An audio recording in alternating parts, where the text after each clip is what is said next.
चीन के उत्तर दिशा में बसा एक प्यारा सा गांव था जिसका नाम था मेइलोंग। यह गांव प्रकृति की गोद में बसा हुआ था। चारों ओर ऊंचे ऊंचे पहाड़, बीच में एक नीली नदी जो सूरज की रोशनी में चमकती थी, और उसके किनारे किनारे बांस के झुरमुट हवा के साथ झूमते थे। सुबह के समय जब हल्की धुंध पहाड़ियों से उतरती तो पूरा गांव एक सपनों की तस्वीर जैसा लगता। गांव छोटा था, लेकिन वहां के लोग बड़े दिल वाले थे। सभी एक दूसरे की मदद करते, त्योहार साथ मनाते और मुसीबत में साथ खड़े रहते। लेकिन गांव की सबसे अलग पहचान थी वहां का सबसे बड़ा शरारती और मजाकिया लड़का, जाकियान। जाकियान 15 साल का था। गोल मटोल चेहरा, चमकती आंखें और होंठों पर हमेशा एक शरारती मुस्कान। उसके मन में नए नए मजाक और शरारतें हमेशा घूमती रहती। अगर गांव में कहीं हंसी का ठहाका गूंजता तो समझ लो उसकी वजह जाकियान ही था। वह सुबह उठते ही कुछ न कुछ गड़बड़ करने की सोचने लगता। कभी पड़ोसी के मुर्गे को रंग बिरंगे रंग में रंग देता, और फिर पूरे गांव में यह कहानी फैलाता कि यह जादुई मुर्गा है जो सोने के अंडे देता है। कभी बच्चों को यह कहकर नदी में कूदवा देता कि पानी के नीचे एक खजाना छिपा है, और फिर ऊपर आकर सबको बताता कि खजाना तो शायद मछलियों ने चुरा लिया। एक बार उसने गांव के चौकीदार को यह कहकर डरा दिया कि पहाड़ से बर्फ का बड़ा गोला लुढ़क रहा है और सीधे गांव की तरफ आ रहा है। चौकीदार ने घबराकर ढोल बजाना शुरू किया। लोग अपने घरों से भागने लगे, और जब सबने ऊपर देखा तो वहां बस एक बकरी खड़ी थी जो घास खा रही थी। उस दिन गांव वालों ने जाकियान को खूब दौड़ाया, लेकिन वह भी अपनी हंसी नहीं रोक पाया। उसकी मां अक्सर कहती, बेटा, अगर तुम अपनी यह बुद्धि पढ़ाई में लगाओ तो बड़े आदमी बन सकते हो। लेकिन जाकियान को पढ़ाई से ज्यादा लोगों को हंसाना पसंद था। उसके लिए खुशी बांटना ही सबसे बड़ी कला थी। गांव के लोग उससे कभी नाराज होते, कभी खुश।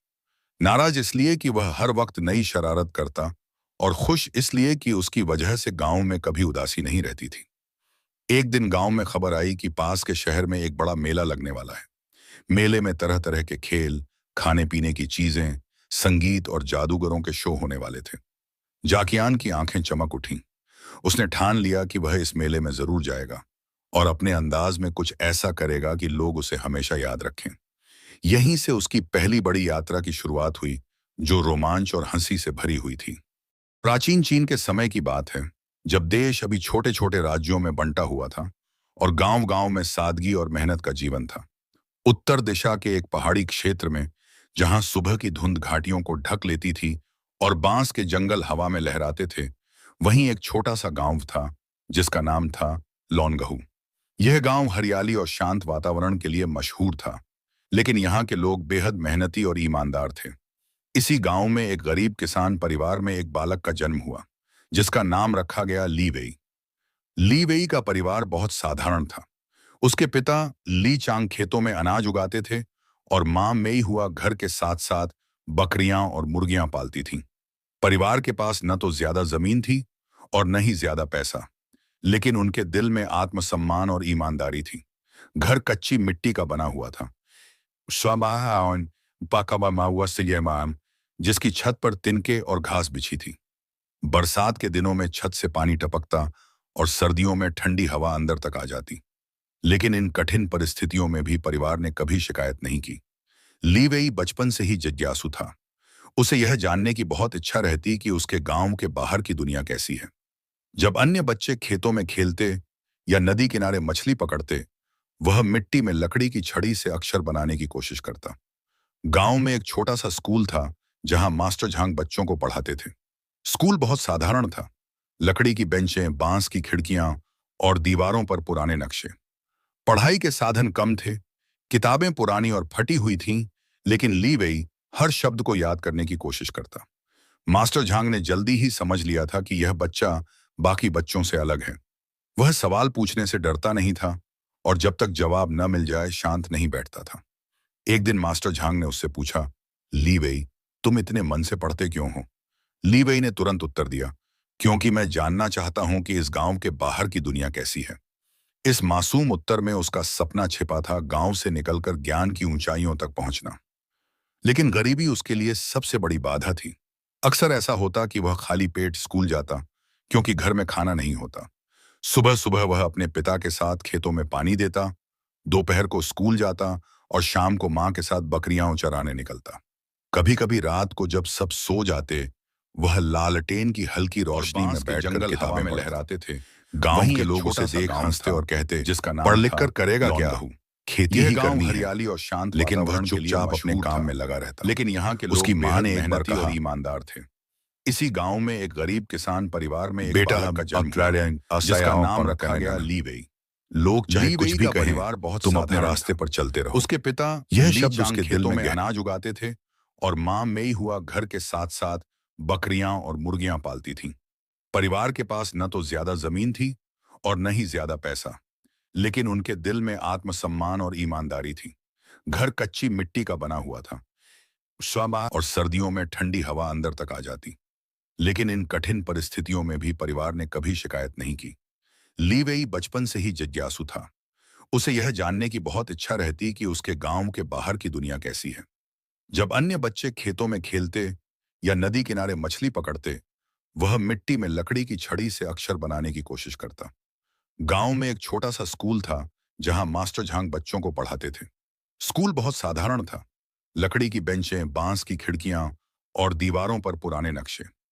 पढ़ाई के साधन कम थे, किताबें पुरानी और फटी हुई थीं, लेकिन ली वेई हर शब्द को याद करने की कोशिश करता। मास्टर झांग ने जल्दी ही समझ लिया था कि यह बच्चा बाकी बच्चों से अलग है। वह सवाल पूछने से डरता नहीं था और जब तक जवाब न मिल जाए शांत नहीं बैठता था। एक दिन मास्टर झांग ने उससे पूछा, ली वेई, तुम इतने मन से पढ़ते क्यों हो? ली वेई ने तुरंत उत्तर दिया, क्योंकि मैं जानना चाहता हूं कि इस गांव के बाहर की दुनिया कैसी है। इस मासूम उत्तर में उसका सपना छिपा था, गांव से निकलकर ज्ञान की ऊंचाइयों तक पहुंचना। लेकिन गरीबी उसके लिए सबसे बड़ी बाधा थी। अक्सर ऐसा होता कि वह खाली पेट स्कूल जाता, क्योंकि घर में खाना नहीं होता। सुबह सुबह वह अपने पिता के साथ खेतों में पानी देता, दोपहर को स्कूल जाता और शाम को माँ के साथ बकरियां चराने निकलता। कभी कभी रात को जब सब सो जाते, वह लालटेन की हल्की रोशनी में बैठकर किताबें पढ़ता। गांव के लोग उसे देख हंसते और कहते, पढ़ लिख कर करेगा क्या, खेती ही करनी है। लेकिन वह चुपचाप अपने काम में लगा रहता। उसकी माँ ने एक बार कहा,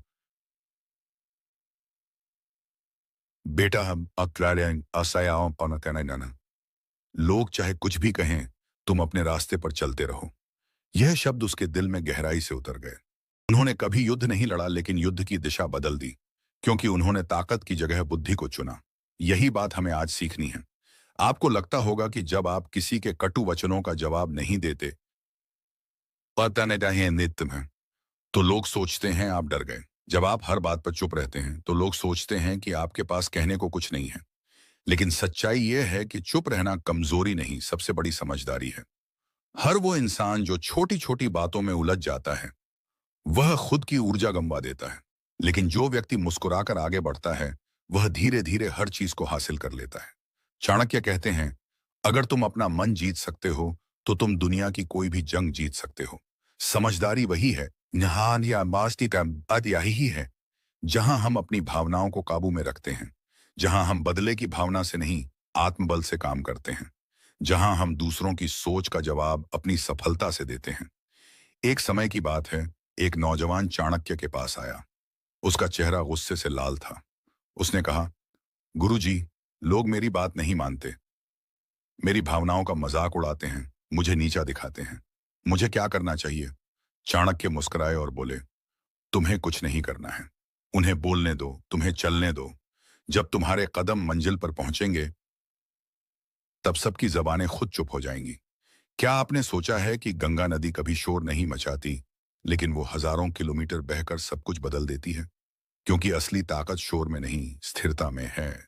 इसलिए अगर आप भी ऐसे दौर से गुजर रहे हैं जहां आपको कमजोर समझा जा रहा है, तो घबराए मत। शायद ईश्वर आपको मजबूत बनने का अवसर दे रहा है। शायद यह चुप्पी, यह सहनशीलता, यह शांति आपकी अगली बड़ी छलांग से पहले का अभ्यास है। कभी कभी लोग कहते हैं, अगर तुमने पलटकर जवाब नहीं दिया तो तुम डर गए। लेकिन आपको कहना चाहिए, मैं डर कर नहीं, सोचकर चुप हूं। मैं हार नहीं रहा, मैं सीख रहा हूं। समझदारी यह नहीं कि आप हर किसी को जवाब दें। समझदारी यह है कि आप तय करें कि किसे जवाब देना है और कब देना है। कई बार चुप रहना सबसे तेज प्रहार होता है। किसी ने आपके आत्मसम्मान को ठेस पहुंचाई, किसी ने आपकी अच्छाई का गलत फायदा उठाया, किसी ने आपकी पीठ पीछे आपको नीचा दिखाया। तो क्या अब आप भी वैसा ही करेंगे? नहीं, क्योंकि आप वो हैं जो चाणक्य की नीति समझते हैं। आप वो हैं जो जानते हैं कि कमजोर वो होता है जो हर बात का जवाब देता है, लेकिन समझदार वो होता है जो समय आने पर जवाब देता है। समझदारी यह नहीं है कि आप हर रोज अपनी बात सिद्ध करें, बल्कि समझदारी यह है कि आप खुद को इतना बेहतर बनाएं कि एक दिन दुनिया खुद कहे, यह तो सही था, बस समय से पहले समझ नहीं पाए। आपको अपने संघर्षों से डरना नहीं है, आपको लोगों के तानों से टूटना नहीं है, क्योंकि एक पेड़ को फल देने से पहले आंधियों से लड़ना पड़ता है। एक दीपक को रोशनी देने से पहले अंधेरे से जूझना पड़ता है। एक इंसान को बड़ा बनने से पहले कई बार खुद को साबित करना पड़ता है, और वो भी खामोशी से। जीवन में सबसे बड़ी उपलब्धि यही होती है, जब आप अपनी शांति से, अपनी सोच से, अपनी नीति से हर उस व्यक्ति को जवाब दे देते हैं जिसने कभी आपको कमजोर समझा था। इसलिए दोस्तों, आज से एक वादा खुद से कीजिए। मैं कमजोर नहीं हूं, मैं हर बात नहीं कहता क्योंकि मैं हर बात सोचता हूं। मैं हर किसी से नहीं उलझता क्योंकि मैं हर किसी से ऊपर उठना चाहता हूं। मैं चीख कर नहीं, मुस्कुराकर जीतना चाहता हूं, क्योंकि मैं कमजोर नहीं, समझदार हूं। आपका भविष्य उसी क्षण बदल जाएगा जब आप अपने हर दर्द को, हर अपमान को, हर असफलता को एक सीढ़ी बना देंगे। एक ऐसा रास्ता जहां आप फिर कभी पीछे मुड़कर न देखें, जहां आपके कदम लोगों के तानों का नहीं, अपनी आत्मा की आवाज का अनुसरण करें। याद रखिए, समझदार व्यक्ति तब नहीं बोलता जब वो चाहे, बल्कि तब बोलता है जब वक्त उसका हो। और जब वक्त आपका होता है, तब आप बिना बोले भी बहुत कुछ कह जाते हैं। आज आप जहां हैं वहीं से शुरुआत कीजिए। अपने जीवन की हर चुनौती को अपनी ताकत बनाइए। हर अस्वीकार को स्वीकार में बदलिए। हर ताने को तालियों में बदल दीजिए। हर हार को अपने भीतर की आग बना लीजिए। और हर उस व्यक्ति को अपनी सफलता से जवाब दीजिए जिसने आपको कभी छोटा समझा। क्योंकि आप कमजोर नहीं हो, आप समझदार हो। आप चाणक्य की नीति को समझने वाले हो। आप इतिहास नहीं, बदलाव हो। आप एक मिसाल हो उस खामोशी की जो एक दिन सब कुछ। आप सोचिए, अगर कोई आपको गाली दे तो क्या आप उसी भाषा में जवाब देंगे? अगर हाँ, तो आप और वो व्यक्ति एक जैसे हो गए। लेकिन अगर आप मुस्कुराकर चुप रह जाएं, आप भी तो आपने उसे हरा दिया, बिना कुछ कहे, बिना कुछ बोले। क्योंकि समझदारी यही है, जहां बोलने से कुछ ना सधे, वहां चुप रहना सबसे बड़ी रणनीति होती है। आपको कमजोर मत बनने दो। जब आप सब कुछ सहते हो, सब कुछ समझते हो और फिर भी अपने लक्ष्य की ओर बढ़ते रहते हो, तो आप कमजोर नहीं, महान बनते हो। आज हम एक ऐसे दौर में जी रहे हैं जहां हर कोई दूसरे को नीचा दिखाने में लगा है। कोई आपकी सफलता से जलता है, कोई आपके सपनों का मजाक उड़ाता है, कोई आपके संघर्ष को नहीं समझता। ऐसे में क्या करें? क्या हम लड़ें? आशा है जी और गो आंधा है इसलिए नहीं। क्या हम हर एक से बहस करें? नहीं। चाणक्य कहते हैं, जिसे हर कोई कमजोर समझता है, वही एक दिन सबसे बड़ा खेल बदलता है।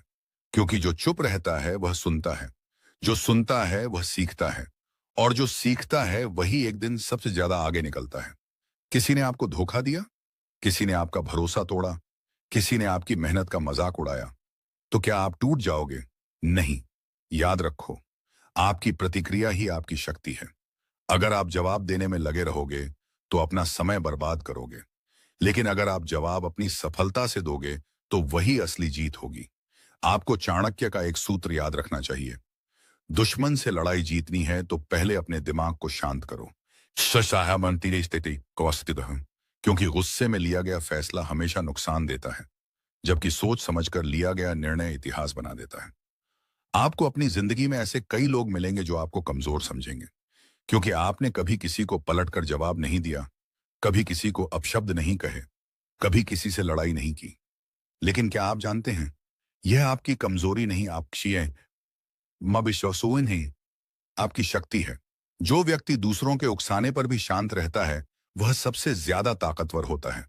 जैसे समुद्र की गहराई में तूफान भी शांति से गुजर जाता है, वैसे ही एक समझदार व्यक्ति किसी भी समस्या से लड़ने की कला जानता है, बिना शोर किए, बिना बहस किए। चाणक्य ने अपने जीवन में अनेक कठिनाइयां देखी। उन्हें अपमानित किया गया, उनके पिता को मारा गया, उनके पास सब कुछ होते हुए भी उन्हें अंधेरे में धकेल दिया गया।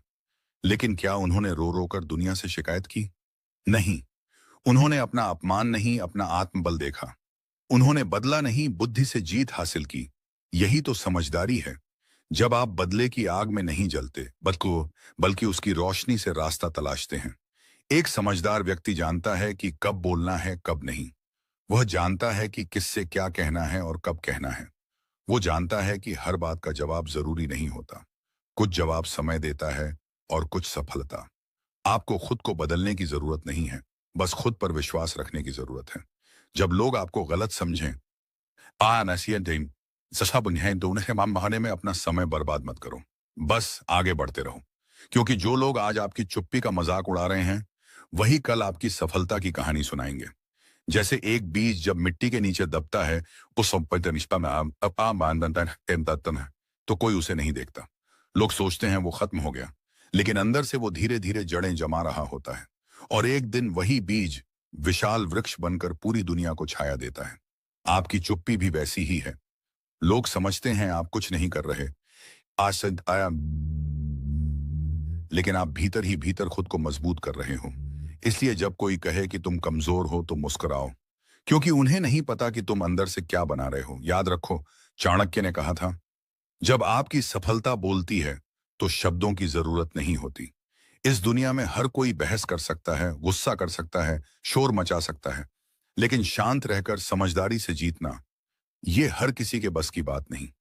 आप वो कर सकते हो, इसलिए आप खास हो। अब समय आ गया है कि आप अपने अंदर की उस शक्ति को पहचानो जिसे आपने बहुत समय से दबा रखा है।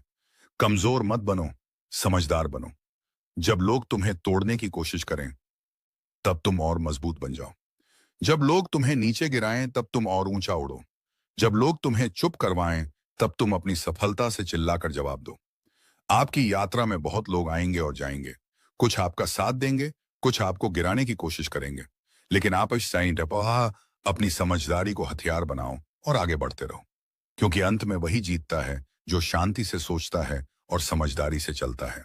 आज से, अभी से एक संकल्प लो, मैं किसी का जवाब अपनी जुबान से नहीं, अपनी कामयाबी से हेलो। दूंगा। हाँ, मैं तो ये कमजोर नहीं हमारा हूं, यूट्यूब मैं चैनल है, इसको समझदार हूं। शेयर करें, सब्सक्राइब करें, लाइक करें, कमेंट करें और इसको सब्सक्राइब करें। ऐसी वीडियो बनाने में बहुत टाइम लगता है, आपका लाइक करने में कुछ भी टाइम नहीं लगता है, इसलिए